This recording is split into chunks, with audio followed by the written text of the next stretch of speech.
eléyìí má dẹ̀ tún gbẹnu tán o. Prophet Jeremiah tún ti tú ìran kan tó lágbára nípa gbajúmọ̀ òṣèré tíátà Yorùbá Ayọ̀ Ọláìyá pé kí gbogbo àwọn olólùfẹ́ òṣèré yìí àti gbogbo àwọn olólùfẹ́ òṣèré tíátà Yorùbá pátápátá ká kún fún àdúrà lórí àjálù ńlá tọ́lọ́run fi hàn àwọn nípa ẹ̀.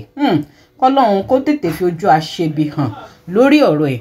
Eléyìí mà tún lágbára o. Ìran yìí tún lékenkà, ó tún gbẹnu tán o. Àfi kọ́lọ́run dákun kó máa kó wa yọ lọ́wọ́ ẹni tá àṣọ tó ń ṣọ́ wa. Ẹ jẹ́ ká jọ gbọ́ ohun tí ìran yìí tó dá lé lórí lẹ́nu wòlíì Jeremiah nínú fọ́nrán yìí. Kẹ̀sì máa bá mi fèrò yín náà lórí ẹ̀ sí comment. Níbikíbi tẹ́ ẹ bá wà tẹ́ lórí ọ̀fẹ́ àti gbọ́ mi ní àkókò yìí, ẹ gbàdúrà fún Ayọ̀ Ọláìyá èyí tí ń jẹ́ Olúwabùsáyọ̀mí Ọláìyá, ògbóǹtarìgì òṣèré Yorùbá ni.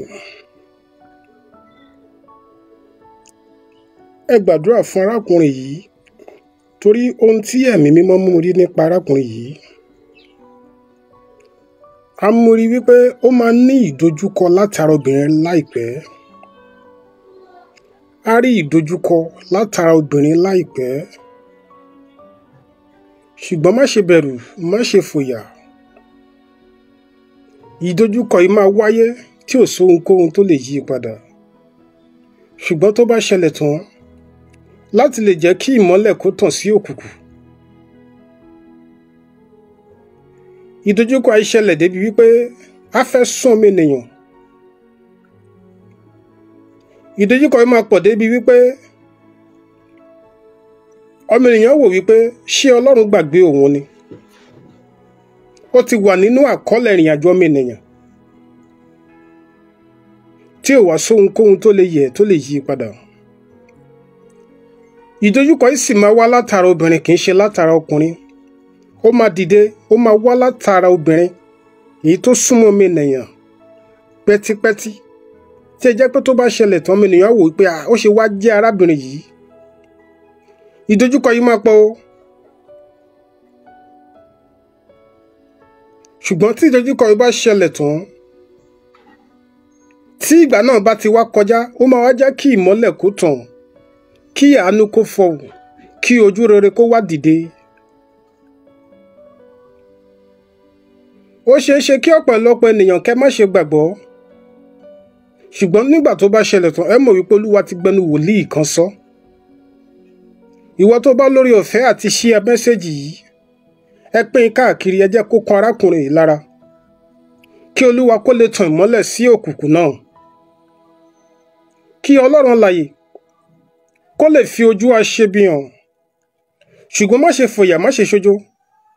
Ọ̀run máa kó ọ yọ nígbà tí kinní yìí bá ṣẹlẹ̀.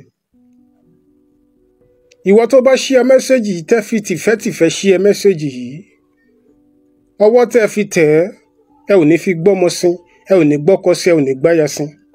Ohun tó kù káàtó ní ọ̀rọ̀ ayé yín ní orúkọ Jésù, Ọlọ́run á dá sí i. Ẹ má fi ìran yìí, ẹ má fi ṣeré, ẹ má fi ṣàwàdà. Tí Olúwa ní, kì í ṣe ènìyàn. Olúwa ló gbẹnu mi sọ, èmi kọ́ ni mo sọ. Bí ó ṣe pé Olúwa kọ́ ilé náà, ẹ̀dá ènìyàn tó bá gbìyànjú àti kọ́ ń ṣe lásán ni. Àlàáfíà ni fún ẹ̀yin ènìyàn. Àlàáfíà ni fún yín. Ó lágbára o. Ìran ilé má dẹ̀ tún gbẹnu tán kẹ̀. Ó lékenkà. Táwa ni arábìnrin yìí tó súnmọ́ actor Ayọ̀ Ọláìyá tí ìran yìí tó dá lé lórí. Àfi k'Ọlọ́run ṣáà dákun kó máa kó wa yọ lọ́wọ́ ẹni tí a sọ tó ń sọ wa, lọ́wọ́ ẹni tí a robi sí tó ń robi rò wá. Gbogbo ẹ̀yin olólùfẹ́ Yorùbá Nollywood, ẹ máa bá wa fi sọ́ndà kọ́mẹ̀ntì, ẹ máa bá wa gbàdúrà fún actor Ayọ̀ Ọláìyá wípé ìran burúkú kò ní ṣẹlẹ̀ lórí. Ẹ máa follow DigiNaija online lórí Facebook, link tó wà ní comment section yìí máa gbé yín lórí Facebook page wa. Gbogbo ẹ̀yin tẹ́ ṣe darapọ̀ mọ́ wa lórí YouTube, ẹ̀yin náà máa bá wa click lórí subscribe button tó wà lábẹ́ fídíò yìí. Ẹ máa bá mi fún fídíò ní ìka ọwọ́ ìyẹn thumbs up like, kẹ́sì máa bá mi share kó máa lọ lórí ayélujára. Ká tún pàdé láyọ̀ àti àlàáfíà.